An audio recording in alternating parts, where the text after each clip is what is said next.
চাটনি হলো আমাদের বাঙালিদের খুব প্রিয় একটা রেসিপি। দুপুরেই হোক বা রাতে ভাতের সঙ্গে শেষ পাতে কিন্তু চাই। তাই আজকে আমি আপনাদেরকে খুব সহজ একটা চাটনি রেসিপি দেখাচ্ছি, যে চাটনি রেসিপিটা কিন্তু আপনারা সকলেই খুব সহজে বাড়িতে যে কোনো সময় বানিয়ে নিতে পারেন। তো চলুন দেখে নেওয়া যাক রেসিপিটা। নমস্কার সকলকে, আমি অর্চিতা। অর্চিমিত রেসিপি মার চ্যানেলে আপনাদের সকলকে স্বাগত জানাই নতুন আরেকটা রেসিপির সাথে। আশা করি আপনারা সকলেই খুব ভালো আছেন। চাটনি বানানোর জন্য এখানে প্রথমে একটা কড়াই নিয়ে নিলাম। কড়াইয়ের শুকনো খোলাতে একটা শুকনো লঙ্কা দিয়ে দিলাম এবং দিয়ে দেব 1.5 চা চামচ পরিমাণে 5 ফোড়ন। এবারে ওই শুকনো লঙ্কা এবং 5 ফোড়নটাকে 1 মিনিটের জন্য হালকা করে ড্রাই রোস্ট করে নিতে হবে এবং তারপরে যখন দেখবেন খুব সুন্দর একটা গন্ধ বেরিয়ে আসছে 5 ফোড়ন এবং ওই শুকনো লঙ্কা ভাজা থেকে, তখন ওটা হালকা হামানদিস্তাতে ক্রাশ করে নিতে হবে। এরপরে ওই কড়াইতে দিয়ে দিলাম মোটামুটি 1 থেকে 1.5 টেবিল চামচ পরিমাণে সর্ষের তেল। তেলটা গরম হয়ে গেলে তাতে ফোড়ন হিসাবে দিয়ে দেব অল্প একটু পরিমাণে 5 ফোড়ন এবং একটা শুকনো লাল লঙ্কা। ওটাকে একটুখানি নাড়াচাড়া করে নিতে হবে এরকম ভাবে এবং তারপরে ওই আগে থেকে কেটে রাখা টমেটোগুলো কিন্তু কড়াইয়ের মধ্যে দিয়ে দিতে হবে।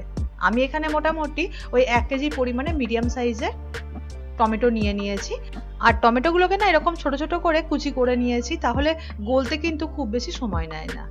এবার এই তেলের মধ্যে টমেটোগুলোকে কয়েক সেকেন্ডের জন্য হালকা করে ভেজে নেব এবং তারপরে কড়াইতে দিয়ে দেব অল্প একটু পরিমাণে নুন, ওই ধরুন 1 চিমটি পরিমাণে। তো তারপরে নুন দিয়ে টমেটোটাকে ভালোভাবে ভেজে নিতে হবে।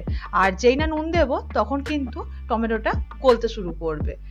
এখানে একটা ছোট্ট টিপস আপনাদেরকে দিয়ে রাখি, যখনই আপনারা চাটনি বানাবেন চাটনিতে কিন্তু 1 চিমটি পরিমাণে নুন দিয়ে দেবেন, তাহলে কি হয় চাটনির টেস্টটা ব্যালেন্সের ক্ষেত্রে কিন্তু অনেকাংশে হেল্প করে। তো অল্প একটু পরিমাণে হলুদও দিয়ে দিলাম। নুন হলুদটাকে খুব ভালোভাবে টমেটোর সঙ্গে মিশিয়ে নিয়ে এবার গ্যাসের ফ্লেমটাকে একদম লো করে দিয়ে ঢাকা দিয়ে মোটামুটি 20 থেকে 25 মিনিটের জন্য সিদ্ধ করে নেব টমেটোগুলোকে। প্রায় 20 মিনিট হয়ে গিয়েছে। টমেটো ঢাকনাটা একবার খুলে চেক করে নেব। দেখতেই পাচ্ছেন টমেটোগুলো প্রায় অনেকটাই সিদ্ধ হয়ে গিয়েছে। তো আজকে এই চাটনিটার একটা প্রধান আকর্ষণ হচ্ছে আমি না চাটনিটাতে আমাদা দেব। অনেকেই হয়তো শুনেছেন যে চাটনিতে আমাদা দিলে কিন্তু খেতে খুব সুন্দর লাগে। আমার কিন্তু খুবই ভালো লাগে। তো সেই জন্য আমাদের বাড়িতে আমাদা গাছ রয়েছে। যখনই আমি টমেটোর চাটনি বানাই আমাদাটা কিন্তু দিই। আমাদা এখানে আমি 2 রকমভাবে দেব। এরকমভাবে একটু গ্রেট করে নিচ্ছি যাতে খুব সুন্দরভাবে টমেটোর সঙ্গে ব্লেন্ড হয়ে যায়। আর কিছুটা আমাদা দেব লম্বা লম্বা করে কেটে, যার ফলে একটু যদি মুখে পড়ে তাহলে কিন্তু খেতে বেশ ভালোই লাগে। এবারে এই টমেটোর সঙ্গে আমাদাটাকে কিন্তু এখনো 10 থেকে 15 মিনিট ভালো করে ফুটিয়ে নেব। আমাদা হচ্ছে এক ধরনের আদারি প্রজাতির গাছ, যেটা আদার টেস্ট হবে না কিন্তু টেস্টটা খুব হালকা হয় এবং চাটনিতে দেওয়া হয়। এবার ঢাকা দিয়ে আরো 15 মিনিটের জন্য ভালোভাবে সিদ্ধ করে নেব টমেটো এবং আমাদাগুলোকে। মাঝে মাঝে একবার চেক করে নিতে হবে টমেটোগুলো যাতে তলায় না লেগে যায়। প্রায় 15 মিনিট বাদে এবার ঢাকনাটা খুলে একবার চেক করে নেব। দেখতেই পাচ্ছেন খুব সুন্দরভাবে কিন্তু টমেটোগুলো গলেও গিয়েছে আর আমাদাগুলো বেশ সুন্দরভাবে সিদ্ধ হয়ে গিয়েছে। খুব সুন্দর একটা গন্ধ বেরিয়ে আসছে। এই মুহূর্তে দিয়ে দেব আগে থেকে ধুয়ে রাখা কিশমিশটা। আমি এখানে টমেটোর সাথে কিন্তু বিভিন্ন ধরনের ড্রাই ফ্রুটসও দিয়েছি। তো আপনারা যদি শুধুমাত্র টমেটো চাটনি বানান সেক্ষেত্রেও কিন্তু আমাদা ব্যবহার করতেই পারেন। পাকা টমেটোর এই চাটনিটা কিন্তু আমাদের ভারতীয় উপমহাদেশেই প্রথম উৎপত্তি হয়েছিল এবং এই যে চাটনিটা বানানো হচ্ছে এটা কিন্তু আপনারা মোটামুটি 1 সপ্তাহ মতো ফ্রিজে অনায়াসে রাখতে পারেন এবং সার্ভ করতে পারেন। দেখতেই পাচ্ছেন আপনারা টমেটোটা কিন্তু খুব সুন্দরভাবে গলে গিয়েছে। তো যখন টমেটোটা এরকমভাবে গলে যাবে ঠিক সেই মুহূর্তে দিয়ে দেব কড়াইতে মোটামুটি 300 গ্রাম পরিমাণে চিনি। আমি এখানে 1 কেজি টমেটোর জন্য কিন্তু 300 গ্রাম পরিমাণ চিনি ব্যবহার করেছি। তো এবারে চিনিটা দেখুন গলে গিয়েছে এবং টমেটোর সঙ্গে খুব সুন্দরভাবে মিশে গিয়েছে। এই সময়তে গ্যাসের ফ্লেমটা বাড়িয়ে রাখতে হবে এবং দেখতেই পাচ্ছেন খুব সুন্দর একটা কালারও চলে এসছে। এই মুহূর্তে দিয়ে দিলাম এরকম ছোট ছোট করে কেটে রাখা খেজুরগুলো আর দিয়ে দেব 1 মুঠো পরিমাণে কাজু।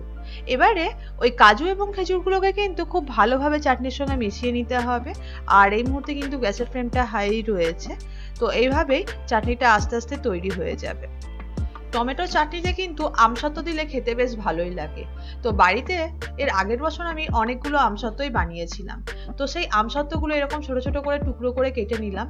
আর হ্যাঁ, যদি আমসত্ত্বর ভিডিও আপনারা দেখতে চান তো রেসিপি অলরেডি আপলোড করা রয়েছে। ওপরে আই বাটনে ক্লিক করলে কিন্তু আপনারা চেক করে নিতে পারেন কিভাবে আমি বাড়িতে পাকা আমের আমসত্ত্ব দিয়েছি।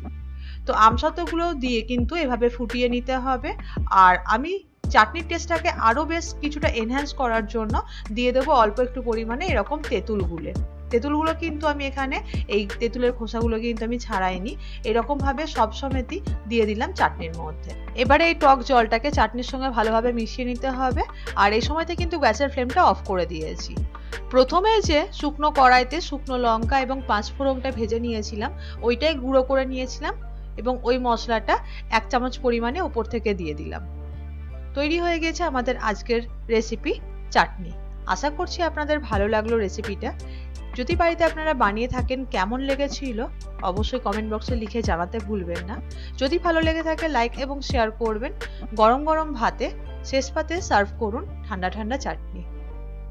এবং আপনারা কিন্তু ফ্রিজে কৌটোর মধ্যে মোটামুটি 1 থেকে 1.5 সপ্তাহ পর্যন্ত চাটনিটাকে সংরক্ষণ করে রাখতে পারেন। টমেটোর এই চাটনিটা দেখতে ঠিক কতটা কালারফুল লাগছে তাই না? খেতেও কিন্তু অসাধারণ হয়েছিল। আপনারাও ঝটপট বানান এবং কমেন্ট বক্সে লিখে জানান কেমন লাগলো।